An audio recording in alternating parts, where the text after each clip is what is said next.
When a mission is critical, agility is everything. The flexibility to act strategically, make decisions quickly, and change direction when necessary should not be negotiable. It's a priority, and it's mandatory for success. Simply put, flexible is faster. But flexibility isn't about being unstructured. It's about having the right approach without being locked in. It's about understanding that better ideas are more powerful than more software. At Red Hat, we get it. It's why we take a flexible hybrid approach to cloud to distribute workloads and data across infrastructures. It's why we prioritize automation and security so you can easily connect your clouds, your teams, and your processes. It's why we go the extra mile to ensure that you're always compliant with the certifications you need to meet. It's why we're FIPS and NIST certified. And it's why we believe that being neutral is crucial to your success. We snap into whatever you already have. That way you can move beyond day one quickly to get the right data to the right person at the right time with more long-term flexibility than the alternatives. We already work in lockstep within many areas in the Department of Defense. Let us work with you on developing your mission capabilities.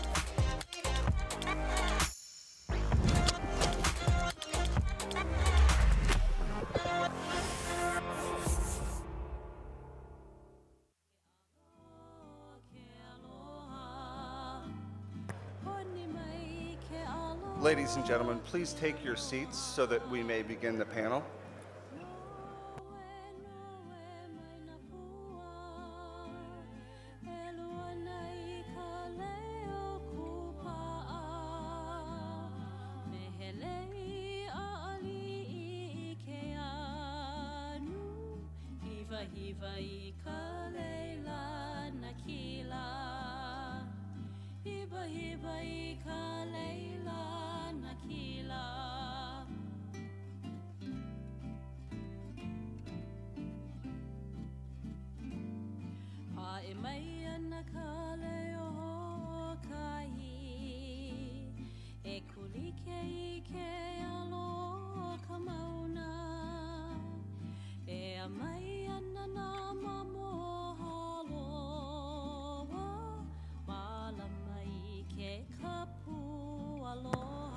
Ladies and gentlemen, please welcome to the stage Brigadier General Paul Fredenberg, U.S. Army retired, Executive Vice President, AFCEA International.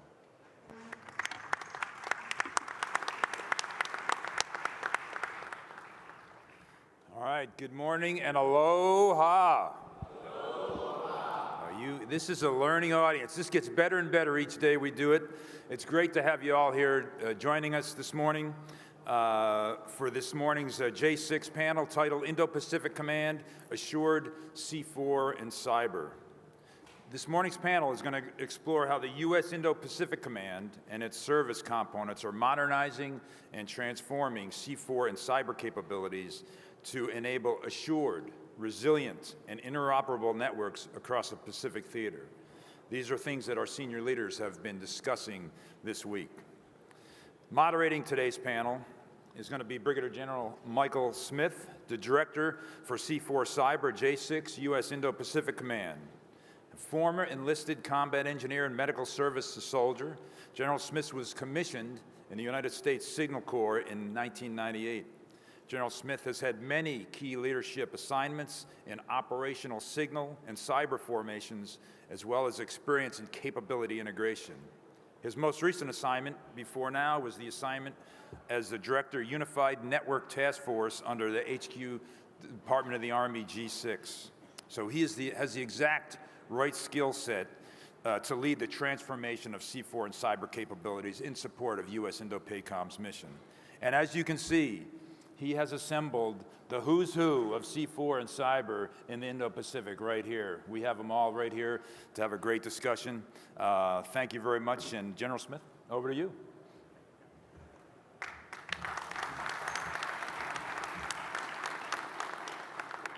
Hey, aloha, and good morning, everyone. Hey, thank you for the time. I really appreciate this opportunity. And it's not an opportunity for me.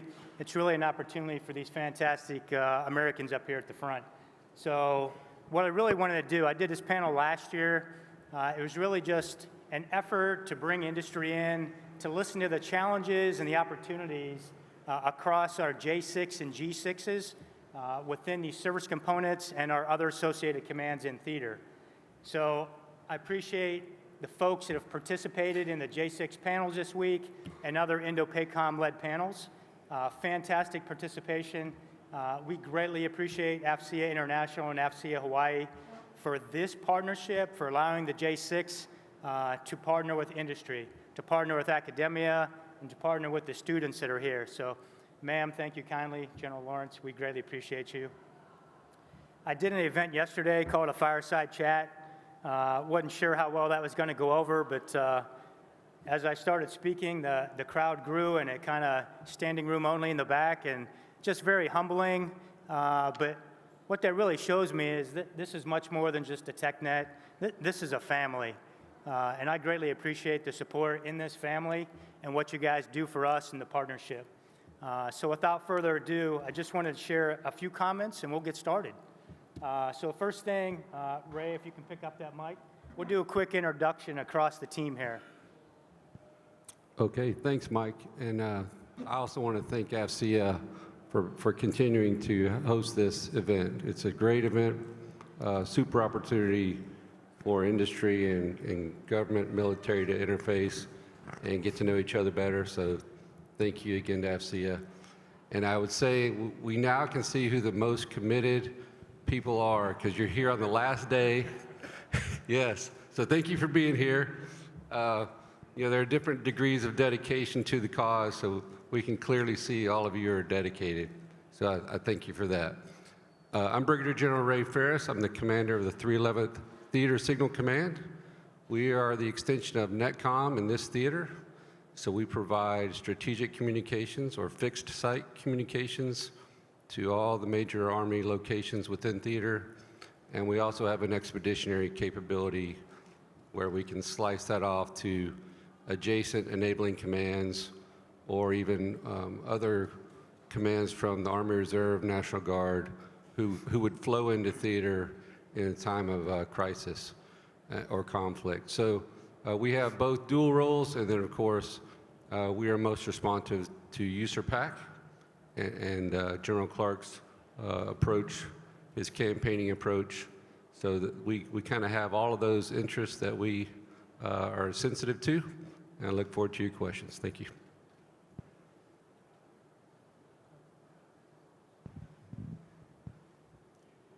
Is it on? Hey, thanks, sir. All right, I'm Keith Vanio. I've been in the Army for 26 years now. I've had some fantastic jobs throughout that, to include working with the White House Communications Agency as a presidential communicator. But the majority of my time within that 26 years, a good chunk of that has been here in the theater, where I've kind of was lucky enough to kind of serve in the 6 role continuously. So I've been a Brigade S6, I've been a G6, and I was INDOPACOM's J66, and now here I am as the SOCPAC J6. So I'm really looking forward to this panel, and I'll pass it on. Test. Hey, aloha everybody. Colonel Toby Ladd. I'm honored to be the commander for Indo-Pacific and that Ohana there. Coming from INDOPACOM J63, had the pleasure of working for General Miles in my previous job. Now another great Army officer, Lieutenant General Stanton, as a DISA director. I'm his forward extension here in the in INDOPACOM AOR. So covering 52% of the Earth, the most complex architecture, I would argue anywhere in the Indo-Pacific. The backbone for the components and the joint force is the DISN backbone that we provide, monitor, and defend across the AOR. I want to thank FCA International, FCA Hawaii, industry partners. I was here till 1900 last night meeting with you, and I will tell you, you're on mission, you're on target, and you're delivering the capabilities that we need. We just have to go faster, right? I keep track of not just the weeks or the months, but the days. We're 428 until 1 January 2027. And I look at the architecture that we have, and I look at the architecture that we need, and we've got to go faster to deliver the capabilities that you heard General Glenn, Admiral Kaler talk about, to deliver it where it needs to be and the right capabilities. Thanks. Aloha. Aloha. Oh, thank you very much. Thank you very much. So first of all, thank you to FCA International and FCA Hawaii for this opportunity. I am Colonel Alton Johnson. I am the G6 for the United States Army Pacific. I've been in this position for a little over 2 years, and I've extended to stay here for another year because I enjoy the mission so much. Like Toby, I was here at 1900. However, I was across the street at the social. But I thank you just as much for that opportunity as well to network and to meet people. The focus of United States Army Pacific, as everyone knows from our CG speaking earlier, is people, partnerships, and prevail. So our focus is that if you haven't seen the news, the Army is going through a major transformation. So the 2 key words that I'll talk to you about today are transformation and modernization, because as we move, as the organization transforms and the equipment and systems modernize, it's critical that we have a partnership with industry as we build, as we test, as we deploy, as we break, and then we do it all over again. So thank you all for your time, and I look forward to spending this opportunity with you. All right, good morning. Colonel Sonny Hussey. I'm the MAR4PAC G6 and G39 inside of there. As one of the non-communicators sitting on this panel, I am a lat move grunt who has spent the majority of his time as an intelligence officer, a little bit of time in SOF, a little bit of time in recon, and then got here 5 years ago to MAR4PAC. So I was a G2 for 4 years and then shifted seats last year to take both the G6 and the G39. You're thinking, why? Again, I'm in my, some of you know, I'm in my 3rd overtime, retire, retained, extended here. And same thing as just AJ talked about, passionate about the mission and what we do. And, you know, you just heard General Glenn talk about what MAR4PAC's role, responsibility, and position, the fact that we have operational control of both 1MEF and 3MEF, and we're posturing them in this theater to be at the forward edge on the far end of the Pacific Ocean to ensure that we have the capabilities in place, both in competition and then when escalation into crisis and conflict occurs. And so, you know, as we get into this morning's panel, I will make an immediate plug. Just like General Ferris said, you know, when Thursday comes along and you can see who's dedicated and shows up, you all are the ones that show up. But if you really show up for our 1,300 industry MAR4PAC engagement upstairs, then we'll really see who showed up to engage with us. Thank you. Good morning. I'm Colonel Tassie Davis. I'm the Deputy Director of the newly formed Cyberspace Operations and Warfighter Communications Directorate within the Pacific Air Force's PACAF, also known as PACAF A6.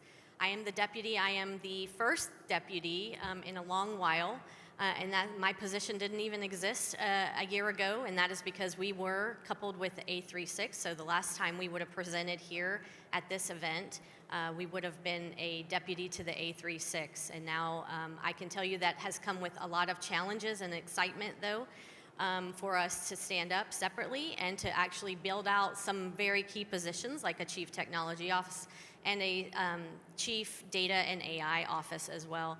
So I'm excited to be here, and I hope you enjoy our talk today. Hey, good morning, everyone. First and foremost, General Smith, I think you set me up, told me to wear whites to camouflage me into this seat. But no, in all seriousness, about 20 years in this AOR. First started off as a submarine officer. My first tour in this AOR was in Yokosuka, Japan, at CTF-74 as a submarine liaison officer to Japan and Korea.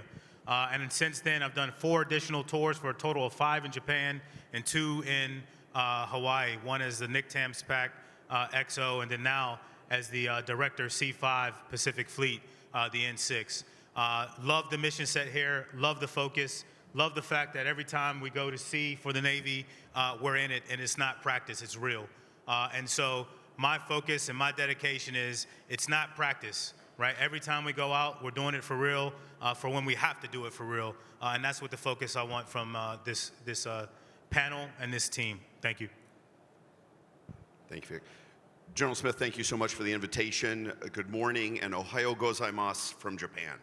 I'm Oscar Simmons from U.S. Forces Japan, where we are operationalizing an alliance management command into a warfighting headquarters. We are growing. My team has grown, or doubled, I would say, in the last 2 months alone, and we are looking for opportunities to improve our C2 communications in a coalition environment, and really appreciate all the teammates that I see out in the field, older and younger, and I do appreciate everyone being here. Thank you so much. Hey, team, thanks for the quick introductions. These folks are truly the best of the best within their service. That's why they're here in this theater. So whatever questions you have when we get to the Q&A, please feel free. They are prepared. They were all sweating the questions I was going to ask them today. Was I going to talk about quantum computing? Was I going to talk about cryptography? But I'm not. We're just going to stay very basic, just to allow them to share some thoughts, some challenges, gaps, and possible opportunities across our partners out here in the field. So one of the habits of highly effective people is always sharpening your axe. That's what I always try to do. That's what these folks always try to do. So with that, I always have a definition scribbled on a piece of paper I typically carry in my notebook, and it's called assured C4 in cyber. And what does that mean? Like every speaker I listen to, every paper I read or write or get a chance to review, I continuously update that definition. And that definition is super important because that's my business. That's where I fall within the hierarchy of joint warfighting, enabling that C4 in cyber to enable the warfighters to execute their mission. So I've actually modified it here at this TechNet just based on conversations, evolving technologies, and some of the guest speakers.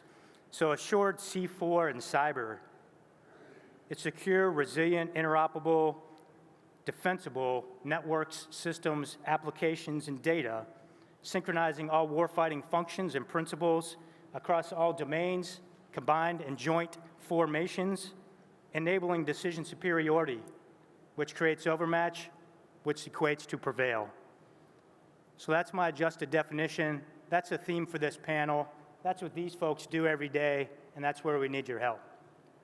So without further ado, I have a couple comments before I start. There's a lot of people up here, and it's by design. These are the people that are going to make assured C4 cyber happen in this theater. I'm not going to ask every single one of them the same question. We're just going to make it random, just to spice it up a little bit. That will make them sweat, and if they're going to guess if they're next. I see AJ sweating already. But honestly, the speakers that have been presented this week, Admiral Kaler, General Clark, Major General Van Antwerp, Lieutenant General Glenn, they all represented their service, but more importantly, They all presented the importance of combined and joint operations to fight and win. That's a significant difference if you were here last year.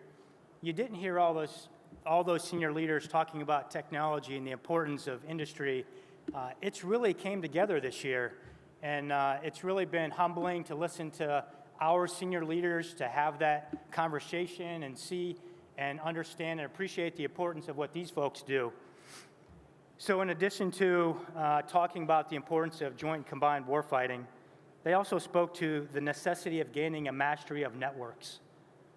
They spoke to the integration of solutions at echelon, at speed and scale to succeed, to fight and win today. So with that, we're going to go ahead and kick off a few softball questions for the team. We'll start with you, Tassie. So from a PACAF perspective, from a joint warfighting perspective, integrated in the INDOPACOM footprint, what would you say is your biggest assured C4 challenge, gap, or opportunity for industry to assist PACAF? Thanks for making me first, sir. I appreciate that. I actually hope not to go long because I'm known as a talker, so if I start to ramble, somebody stop me.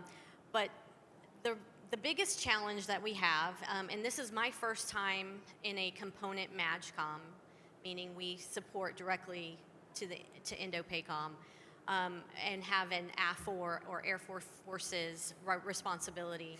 And so I think the biggest challenge that we face is that General Schneider, PACAF, commander of PACAF, has 3 hats.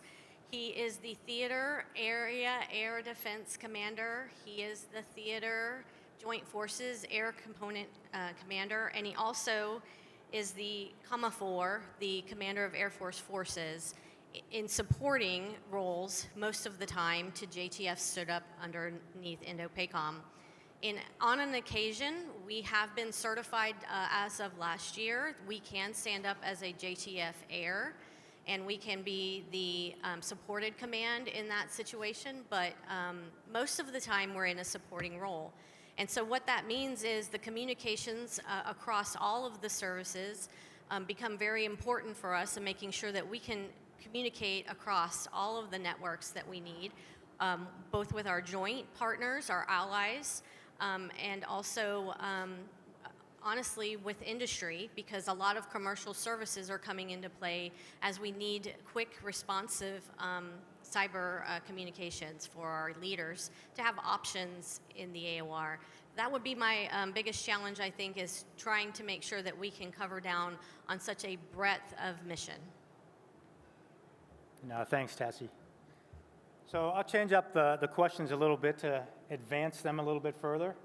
And what I've learned walking around TechNet is if you make eye contact with people, they will start having conversations and they'll start swarming around you, which is fantastic. So as my team is looking, they're trying not to make eye contact with me because they'll get the next question. But Vic, I'm going to pass this to Vic because he made eye contact a second ago. So Vic, one of the current things that we are trying to work on from an INDOPACOM perspective is integrating the mission partner environment space. So as these service components build out or sustain their existing mission partner environments, how do you see PACAF reconfiguring, evolving, integrating into the broader data-centric zero-trust INDOPACOM mission network? Over to you, Vic. So I'm going to answer this question for PACAF. I'm joking, sir. PAC Fleet, for us, as a systems engineer, I look at this probably more at the models-based systems engineering aspect of it. One, do we have a common lexicon? Like, are we speaking the same things? When we say security standards, do we concur and agree that we have the same security standards that we're working toward? When we say zero trust, what pillars and aspect of zero trust are we referring to? What expectation do we have for the partner to execute and engage, and what stage do they need to be at in order to interoperate with us? These are key things that I think we need to help our partners engage with. And then understanding within the Indo-Pacific, not everybody is on the same level, right? We all have teams, we all have capable teams, but maybe these teams are capable of doing a level of cyber network or defense that another team doesn't have. So how do we build our partners to have more capacity and capability in that realm to be able to interoperate with us?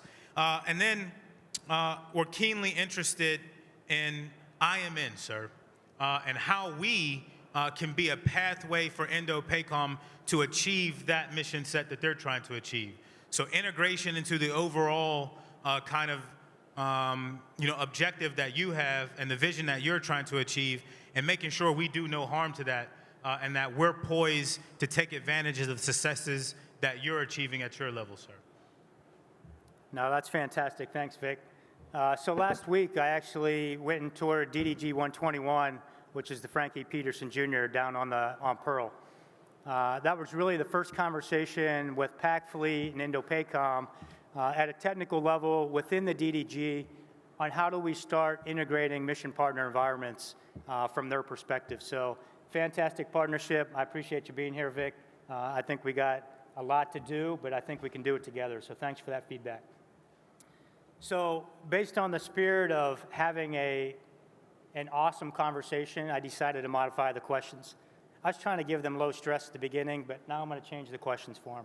So transitioning over to Colonel Ladd, we have global projects. We are working with DISA and DCDC, currently still named Department of Defense Cyber Defense Command. But under Colonel Ladd's purview and command here in the Pacific, we are partnering with DISA to enhance the resiliency and redundancy of the theater-wide transport, multispectral, multi-orbital, everything you can possibly think of. But in addition to that, we are bringing all the joint operational edge nodes and coalition environment cloud, compute and store to all our forward positions, and we've made a lot of progress in the last 6 months. There's a new concept that we are being the first combatant command to share with DISA and to build this out for all combatant commands. It's a term you'll probably hear called Mission Network as a Service. It doesn't replace the ground level mission partner environments in theaters, in combatant commands, but what it does is provide a global enterprise level reach back for ICAM, Global Network Operations Security Center support, CSSP support, and additional features and capabilities that provide mission command applications at scale in a cloud environment that are accessible from enterprise to tactical edge. So with that, Colonel Ladd, if you can briefly share your perspective on how those concepts and efforts are going to better support our theater and posture us for success. Sir, thanks for that. I'm going to start with a story.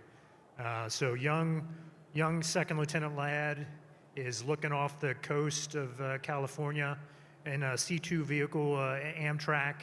I'm down in the guts with a great sergeant, and we're fighting the radios, right? We can see the beach, but we can't talk to it, right? And it's a great thing when your battalion commander is like looking out the top and looking down at you, trying to talk on the radio, talk to the formation, not a comfortable time for me. And he looks down at me and goes, "Toby, hard is authorized," right? All of us are in that Amtrak right now, right? With some of the most complex problems that we have to tackle, right? And we're going to get the radio up, right, to make sure that commander can talk to the beach to put troops safely ashore.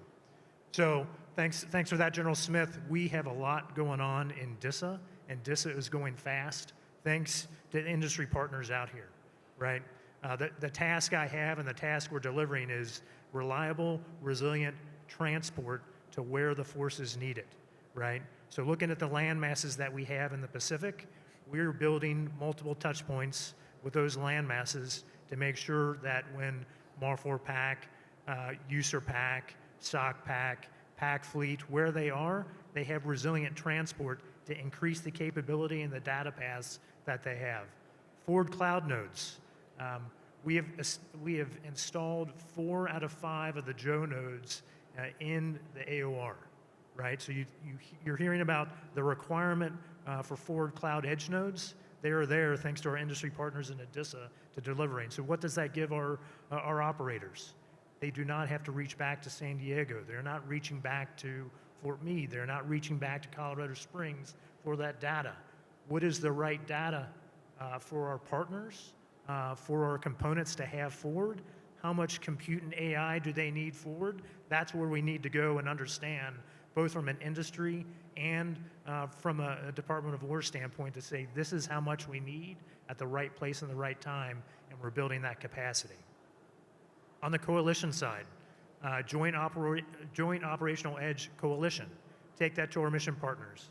The strategic center of gravity for INDOPACOM has not changed, right? It is our allies and partners. How can we do C2 fires sustainment with our allies and partners? Joe Coalition Node allows us to forward posture that data in a zero trust environment. I can't predict what the coalition is going to look like, right?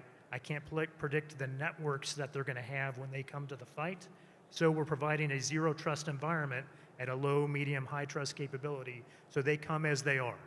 They come as they are to integrate, and they can only get to the data based on zero trust principles. So we can deliver that at the right place and time, leveraging INDOPACOM mission network out there, so we can deliver that to our components. The last thing I'll say is, how do we defend it, right? Indo-Pacific is establishing a regional NOSC, an operational security center, so we can secure, operate, defend not just the partner environments, but the collective environments that we have, so we can provide a better risk assessment to commanders. They need to understand where the risk is on their networks, how we can deliver it, and then how they can understand when we make those risk decisions. Yeah, thanks, Colonel Ladd. I greatly appreciate that. So one of the things I did when I first got here to this job was just kind of a quick assessment of the gaps in this theater from a C4 cyber perspective. And what I realized very quickly was there were a lot of gaps. There were a lot of gaps in modernization efforts across all the services, across all these folks in front of us here. I got the question yesterday, how do I synchronize and integrate all that? Well, I don't. I try my very best. But it's really influencing these individuals at the front here to understand the priorities and initiatives in INDOPACOM and how they support the fight. And this team has been fantastic. And the new folks that are joining the team, can't wait to see what you bring to the fight. It's going to be exciting.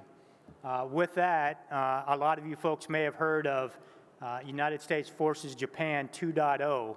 And what does that mean? Well, we have Oscar Simmons here at the end. But from a C4 cyber perspective, Oscar, what are your thoughts on what's required and how do we get it to you sooner than later? Over. Yes, sir, thank you. First of all, let me say that Vic is a very humble man because he actually had my job before and turned over a great future for the command. And one of the things that I have learned is take what smart people say and then re-say it so you sound smart. So I'm going to echo his speaking to standards and ensuring what you're producing is going to industry standards so that it's easier to plug in where we need you. So when I come to you for a solution, you're already there and ready to plug in. Then let me also talk to Toby's and reach back. And we need to lower that. So one of the first things I would offer, being coalition and being forward and waking up in the WES, is that I want low latency. I want to make sure that I can transfer data from our enclaves, if you will, to our partner enclaves and back very, very quickly. We're looking for things like good ICAM solutions and how they can authenticate and bring in to the JOC partners and other enclaves that we do have. We also want data tagging is one of the keys, is to make sure that we're getting the right data to the right people, and also only the right people can access that data. We want, I'd like to see a good IL5 that I can do with coalition partners. That way, not everything has to be classified, but there's so much that I could do with a good IL5 environment that I could share, not just at the classified level. And I cannot go away without speaking to my boss's priority. General Jost has said, told me, Oscar, we're going to be a distributed command. We're going to have our headquarters in Yokota. We're going to have a forward presence in Tokyo at the Akasaka Press Center. We're going to put forces into Zama, and I need to be able to see to all of those, plus all of the inbound forces that come, so you have to be able to support distributed computing. Yeah, thanks, Oscar. I appreciate that. So of all those gaps and challenges I identified, I actually had Compaparo sign a urgent requirements capability needs statement that we sent to Department of the Navy and also to DISA. That's a continuous work in progress that we have weekly syncs to kind of hash that out. It identifies 30 significant C4 cyber gaps across our theater. I can't share all those with everyone in the room. Some of them are classified to a degree, but I have shared most of those gaps across our theater. And if you're interested, please feel free to stand by and we'll chat about a few of them. One of those gaps is deployable C2 packages in support of JTFs or in support of the MEFs that are forward. So we currently have a package called the Deployable Joint C2 Package, which is with 3rd MEF. Unfortunately, the feedback and over time through the acquisition process, which to General Glenn's point, we can't wait on any longer, it's an identified gap. So what do we need to do to identify the right solution to enable fast movement maneuver in theater to get comms up and running? With that, Sonny, I'm going to hand that over to you on your thoughts about mobile C2 packages in support of, for example, 3rd MEF. Yes, sir. Thank you, sir. And I'm not going to commit heresy and say that DJC2 is a piece of junk, but it's kind of a piece of junk because the capabilities that already exist that are in the hands, not just for the Marine Corps, but across each of the components and the services themselves, we already have that. I think I'll count kind of the gap and opportunity at the same time. You think about where we were not just the last 2 to 4 years, but where really for the Marine Corps, where we've gone over the last 6 to 8 years on what we called, the McKee convergence, our how do we converge the enterprise so that we take, we have the Marine Corps Enterprise Network. You think bases and stations, it's your garrison location, it's what we do every day, largely thought of as administrative. And then we used to have deployed nodes in, especially I'll take 1MEF and 3MEF. When you go to the field, you go to a tactical training event, you go to an exercise, you go forward somewhere outside of your home training station, you have a deployed node. Right now, the Marine Corps is going through that with a thing called the Marine Corps Tactical Grid. And so some of this comes back to kind of, your lexicon, the standards. What do we have for that inside the Marine Corps? And trying to make sure inside the Marine Corps we fix that first. What's a common data layer? What does that look like? What's a common hosting environment? Can I get to that information and data? Can I move that around to the right echelons?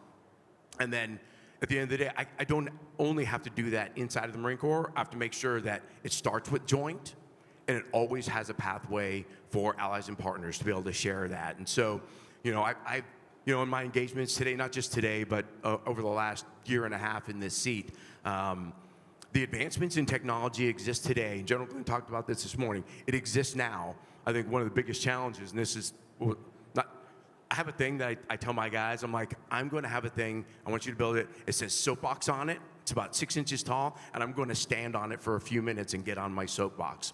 But one of the biggest gaps, and we've heard it for the last several days, resourcing.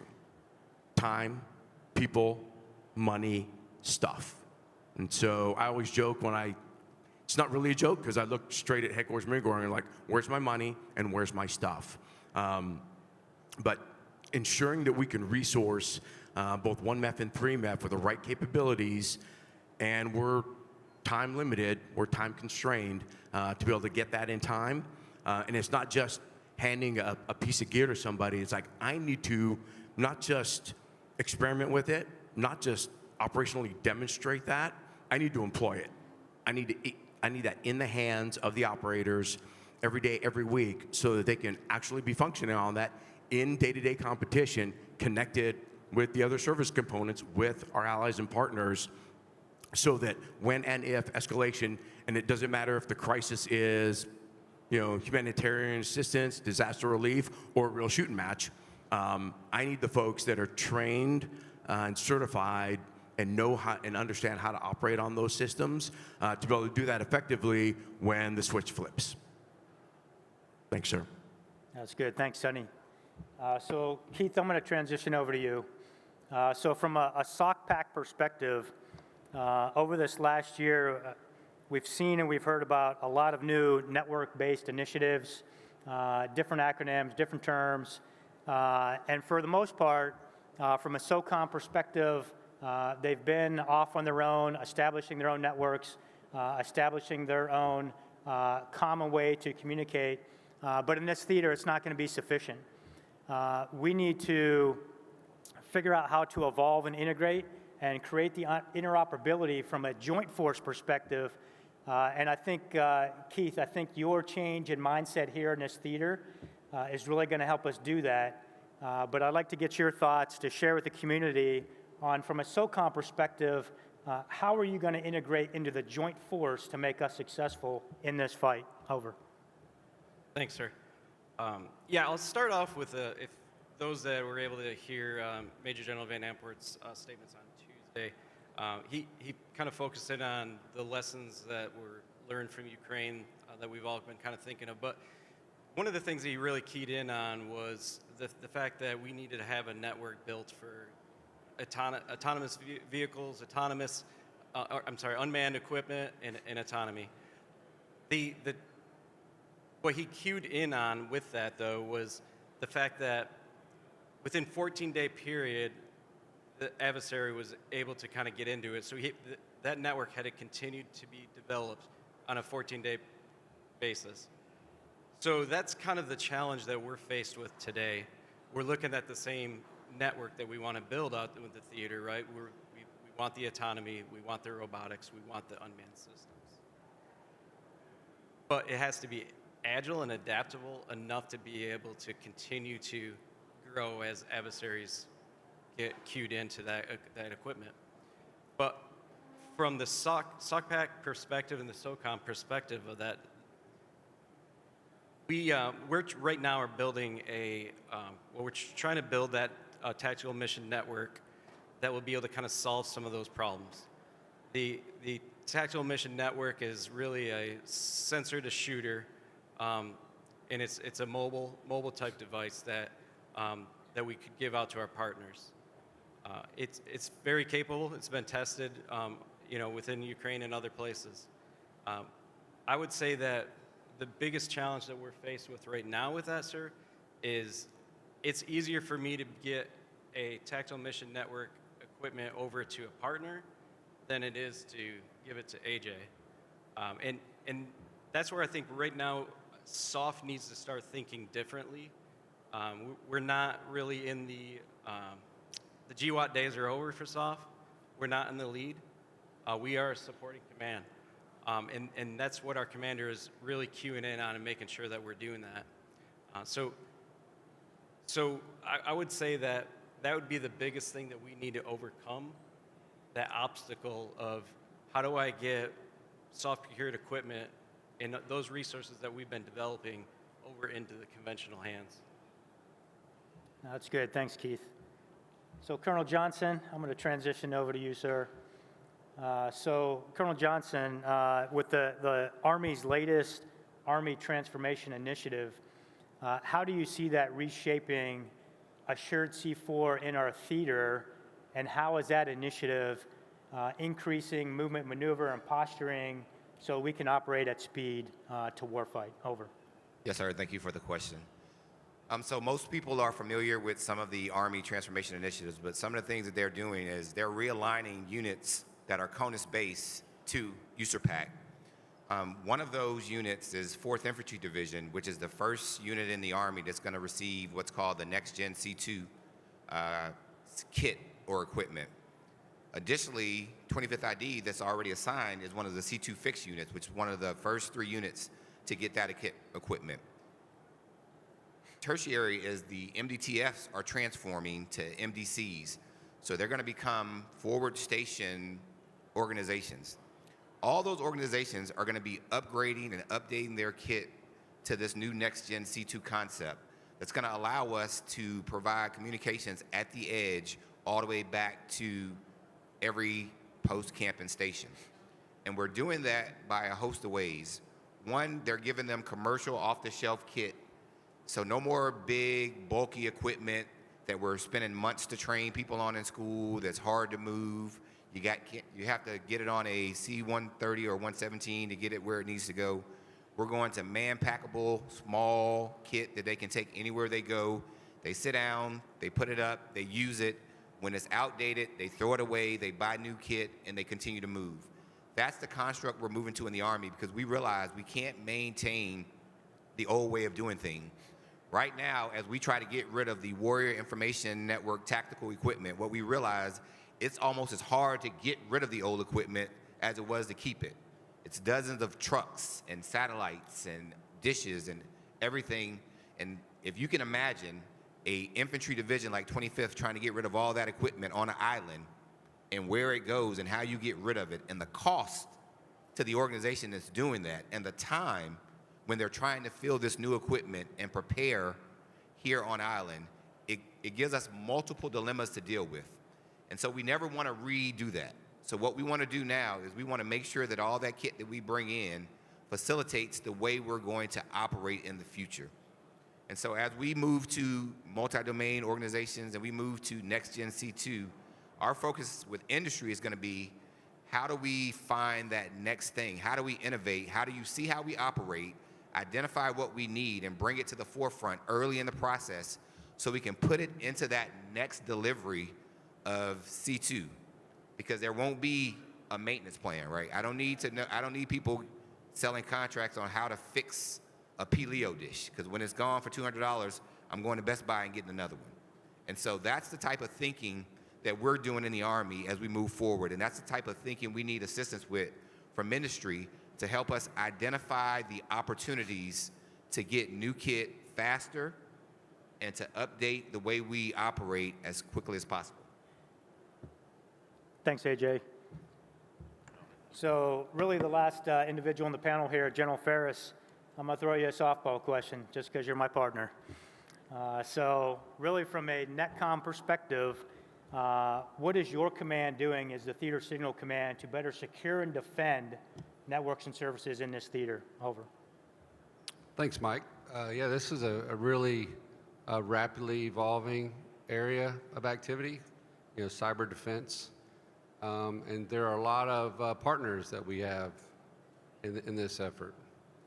One of the most prominent is the Regional Cyber Center Pacific, which is not a command, but a directorate that reports to the Global Cyber Center at Fort Huachuca, which is a NetCom subordinate element. And so as technology has evolved and expanded, it's given the Army, primarily Army Cyber and NetCom, the ability to start to consolidate these activities at higher and higher levels. So we still have the regional cyber centers in the various regions, and they're able to provide, regional specific approaches and focuses to tailor their approach to the specific needs of their theater, but that's all being coordinated and deconflicted at the Global Cyber Center Fort Huachuca under NetCom. And then as part of that, a growing area is what we call CSSP, Cybersecurity Service Providers, where these have been around for a while, but it's evolving to the point where we want to make sure that every network, because we are still network-centric to a large degree. I know that's not our end state that we want to be at, but we are still network-centric. A key aspect of that is we want to have a CSSP function on every existing network so that we can monitor and look for potential indications of intrusion, of any kind of malign activity. So we won't get into the details of how they do that, but there's a deliberate and very focused effort to ensure that we have those activities taking place against all of our networks. And that's, again, happening at a more consolidated level, reaching back all the way into Army Cyber Command and even U.S. Cyber Command. So I'm not a cyber expert. I've not been a cyber operator. One of the challenges, which is also an opportunity for me, is to make sure that in this very complex, distributed activity, maintaining accurate understanding of who does what and the authorities associated with that is very important, because you can have, if you're not well informed, you can make a decision that could have a lot of negative impact. Unintended, but still negative nonetheless. So other partners would include the various intelligence organizations that contribute to that better understanding of our adversaries, their techniques, procedures, known threats, and vulnerabilities. So there's an entire ecosystem of folks operating largely out of the public eye because of clear and obvious security concerns. But it's a very impressive and a very comprehensive group of partners who are getting after those functions. And the more I learn about it, the more confidence I have that they've got that. And so it frees me up to focus the majority of my time on being a commander, resourcing my subordinate units, making sure that they're empowered and resourced to do their mission. But you can be assured that we've got a lot of highly competent professionals performing these cybersecurity functions. Even though we don't always talk about it, we're proud of them, and they do a great job for us. So I look forward to any follow-on questions, and we can go further into that if you like. That's good. Thank you, Ray. Hey, so for the folks in the audience, we've kind of run down the gamut of the fantastic folks up here. I've told everyone yesterday, I am here with open arms for industry, for academia, for students that just want to talk and chat and figure out how they want to further their career. For us right now, to fight tonight, to fight to win, I'm all open arms. I have a Chief Technology Officer. I think everyone's aware who that is. Chief Butler, standing there in the back with the big smile. Right? Raise your hand, Chief. Raise both hands, Chief. All right. Do some push-ups. You're good. So with that said, that's why we're here. That's why this family is here. How does industry, academia support the fight tonight and to help us win tomorrow? So I have a Chief Technology Officer. By a show of hands of the folks on the stage, do you guys have an entry point for industry? If yes, raise your hand. All right. Looks super promising, right? Okay, so after Q&A and we get an opportunity, feel free to just engage these folks, figure out what their entry point is to their organization. But what I'll tell you is, don't just try to engage us at TechNet. Engage us all year long. We can pilot just about anything, and these folks are going to get your kit and your gear into the formations, in exercise, in operations, to actually see if what you provide is relevant, it has a high return on investment, so that we can win. These are the folks that are going to do that. Figure out what their entry point is, communicate with them, stay in contact with them all year long. They'll find an opportunity for you, because most of you folks already know what we need. You're just trying to find a way to get in the door. And we greatly appreciate that, and that's why this is a family. So, hey, Mike, can we have our technology folks identify also? So Chief Scott, raise your hand. Maybe my colleagues here, if your folks are in the room too. All right, Chief Scott, he's my guy in the back. Both hands up. There. All right, we'll change real quick. So if any CTOs are in the room for any of these folks on the front, raise your hands. All right, One. Bob and Mason, you need to raise your hand. Stand up. Stand up, Ian. All right, so we got a few CTOs in the room, but after Q&A, feel free to engage these folks on stage. They'll get you the right POCs to get engaged. So before we open up to Q&A, Sorry, sir. My technology person is not here, but I will list him by name, Commander Mike Arnold. But I will also, let me add one little piece that I forgot. I apologize. If we get in a kinetic fight, that fight will not be in the U.S. So when we talk about standards, make sure you're building the standards that apply overseas as well, and you're aware of where you're going to fight and what's going to be required in those overseas standards with those countries that we're going to be aligned to. And thank you, I'm sorry. No, that's good. Thanks, Oscar. So I started the introduction in the conversation about 7 habits of highly effective people, sharpening my axe, sharpening my tool. That's what we do. What I'll ask from the team out here is just another one of those habits, and it's to be persistent. And you're going to help us win that fight. So with that said, we'll go ahead and open up to Q&A for any individuals on stage. Thank you, sir. The first question is a general question for the panel. Is that for a general officer or a general question? No specific panelist Okay. mentioned. How are we keeping up with Gen AI rapid innovation, learning, adoption, integration, and acquisition when new agentic AI technologies are now created in days and weeks now instead of months and years? Yeah, this is great. I know someone was saving it for this panel. So I'll first open it up to the panel for any thoughts on that question. I'll take a bite, sir. So great question. INDOPACOM's an AI-enabled headquarters. The components are AI-enabled. It's an AI-enabled theater, right? So keeping pace with different models, updates is hard. But as I talked about earlier, hard is authorized. That's what we do, right?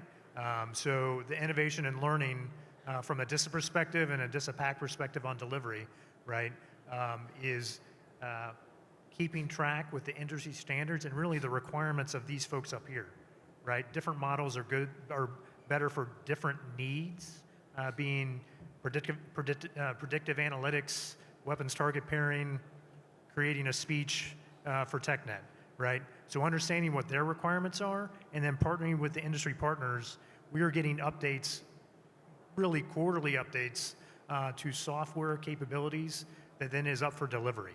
So what version are we on? Great. What capabilities comes with that version? I think actually the integration is pretty rapid, depending on the models that we're getting and integrating into the different platforms.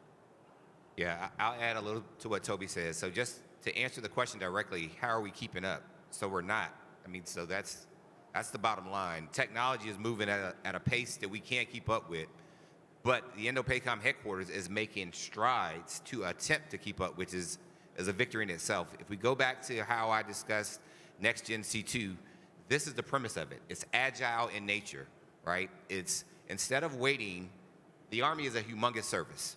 If you attempt to outfit the entire service with a new technology, it will take years. And by the time it's deployed, it will be not one cycle, 2 to 3 cycles behind. So what we've done and how we've broken that is we're updating units as soon as new capability becomes available. We may not get it to every organization. Every organization may not look exactly the same and have the exact same kit, but someone in the Army will have the latest and greatest kit and software and AI as soon as it's available. And if something new comes out a week, 2 weeks later, we'll start planning to give that to another part of that unit. So right now, 25th is one of the most advanced units, but it's also one of the most fractured because different brigades have different versions of the same kit because the newest unit got the newest kit. But where we used to look at that as a fault and say, oh my God, what are we gonna do? That unit doesn't look all the same. Now we're embracing that. We're accepting the fact that you don't have to all look exactly alike to be successful. And it allows us to upgrade and keep up and implement new things as quickly as possible to make sure that we're getting the best and the brightest into the formation. Yeah, thanks, AJ, and thanks, Toby. So for the INDOPACOM headquarters, for folks that are interested, we have a Defense Innovation Unit assigned to our headquarters, which is really the entry point for all AI technologies.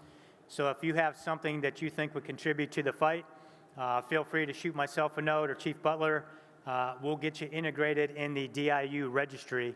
And what that does is it provides a description of your capability, and anytime we come across that gap or challenge as we build our joint warfighting functions, data flows, and our broader AI platform at the headquarters, we will call upon industry that's registered in the DIU registry.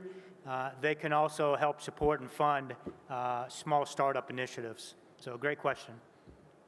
Hey, sir, just one follow-up to that. More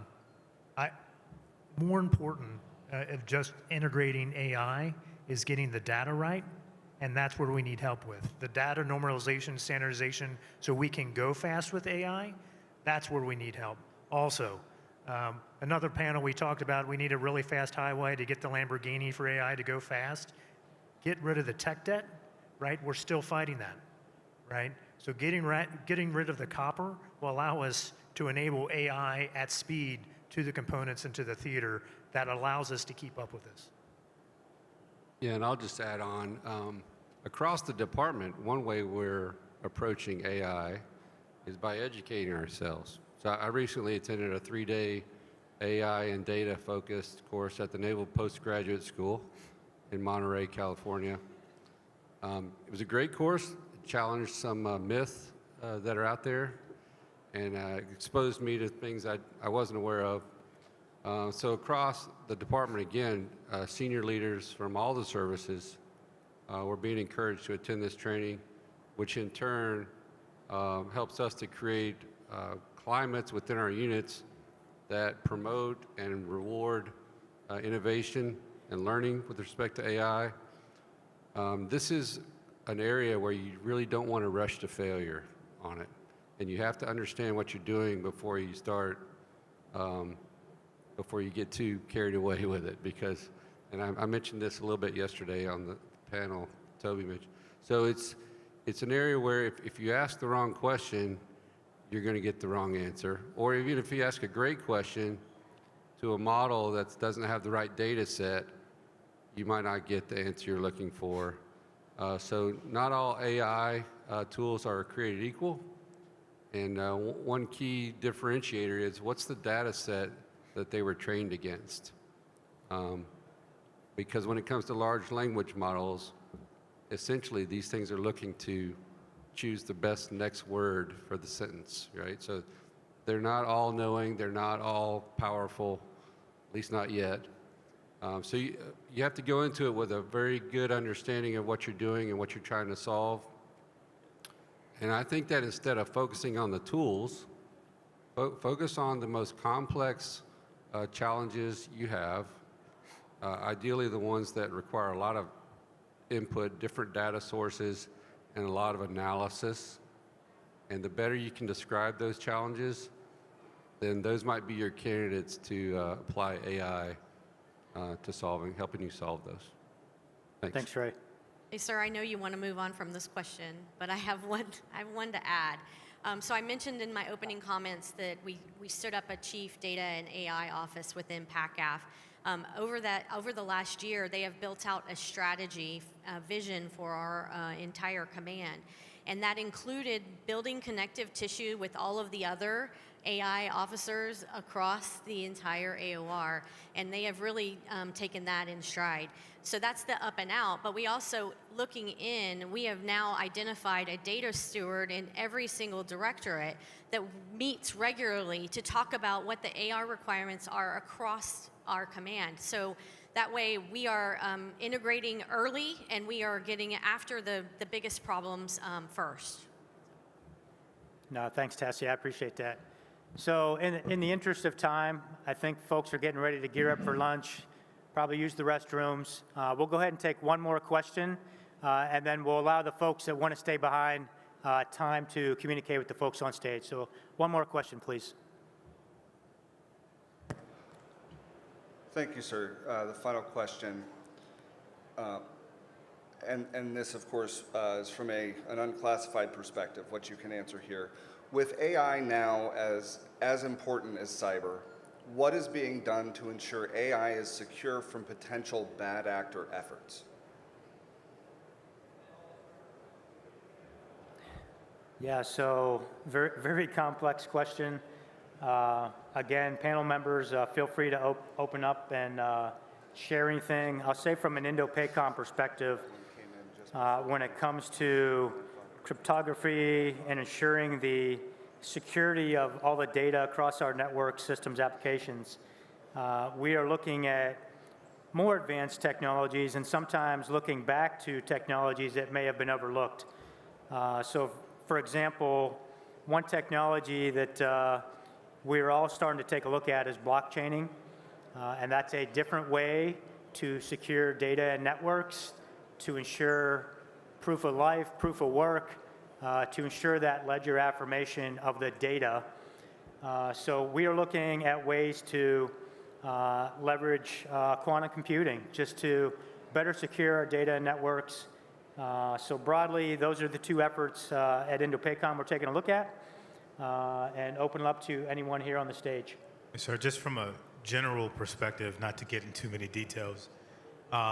Again, remember I mentioned the models-based systems engineering approach. That applies to the interoperable systems and networks that we're connecting together to make sure we know where the actual key terrain is and shoring up that key terrain. And then the last piece I'll say is there's been a lot of focus on global transport and ensuring our ability for access, continued access for assured C2. The other piece to that and that global access is, though there's been a lot of focus there, we still need to focus on the last mile. And so I think I've been keenly focused on looking at, okay, are we good on the last mile? Where are those issues at there? Because it could be a power-related thing, could be HVAC-related thing, it could be something that you're not even really thinking about while you're thinking about all the global aspect, right? I often take a step back and take a look at where we are potentially vulnerable in the last mile and ensuring that we're doing those. Because no matter what you install, no matter how good that system is, if you're not good, whether global transport or global architecture, if you're not good on that last mile either, then we have some shoring up to do. Go ahead. And then, not to be the complete smart aleck, but I think that question goes right back to industry. How are you going to help us secure? And I'll leave it at that. I would add, so across the department, we recognize there's a strong and urgent interest for people to engage with these technologies, right? So one thing we've done that helps with security is we've created platforms inside the departmental security apparatus, such as Camo GPT, for example, so that service members can go in and learn and utilize these tools without them being like wide open and exposed to the public internet. Because we definitely don't want our folks putting sensitive information into a publicly available large language model, because that just makes it available to our potential adversaries. So there's a recognition at the high levels that we need to make these technologies available, both for learning and for use. And Camo GPT is just one of many, but there's that. And then, as was mentioned also, the data sets that they're going to tap into, we're taking deliberate steps to protect those as well, so that we have the flexibility and the capability made available, but in a more secure way, so that we just don't default to the open source models. Thanks, Ray. Hey, in closing, really just want to say thanks for your participation again. Hopefully you're able to glean some insights from these Americans up here. I can't say enough for what they do every day in this theater, for our country, for our nation. So thank you guys. If we can give them a round of applause, I appreciate it.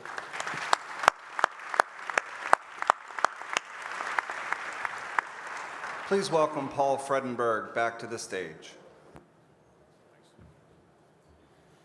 Thank you, everybody. And if you please, at this time, I'd like to call Ben McNeil from Red Hat, who's our sponsor for this session, up to say a few words.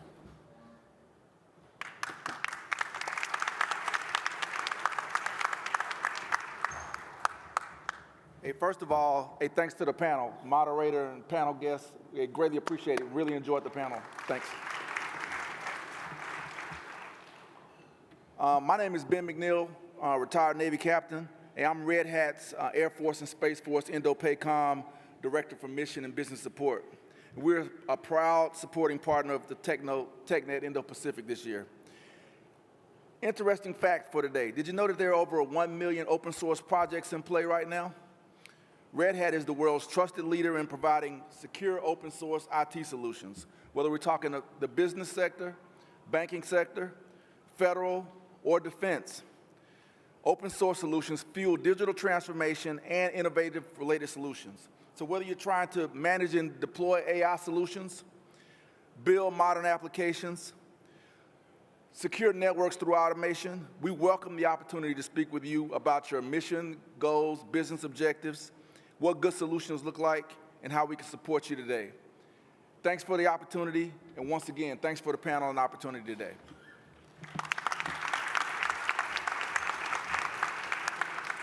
Thank you, Ben, and thanks for Red Hat for sponsoring this session. General Smith and all of the esteemed panelists from across the theater here, thanks for being here with us today on behalf of AFCEA International and AFCEA Hawaii. We greatly appreciate your time.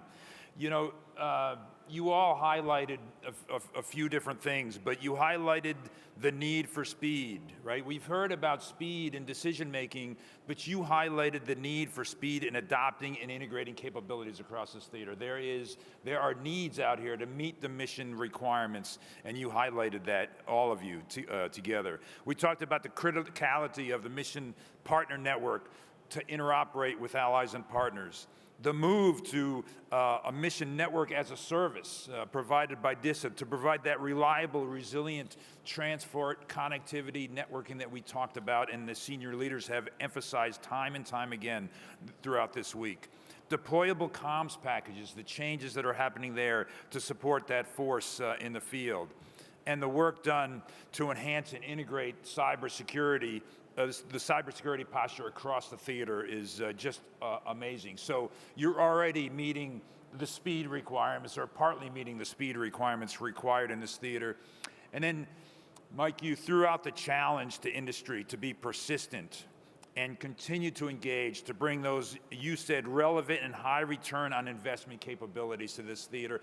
And you had all of our CTOs stand up out here, raise their hand, because we need industry to meet that speed requirement that you talked about in the beginning. So thank you very much for your time.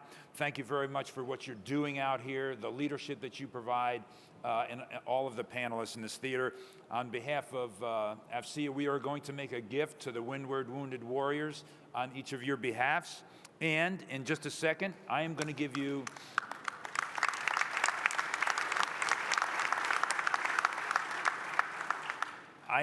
present to you the highly coveted TechNet Indo-Pacific Challenge coin, highlighting the 40th anniversary of this event. So thank you very much.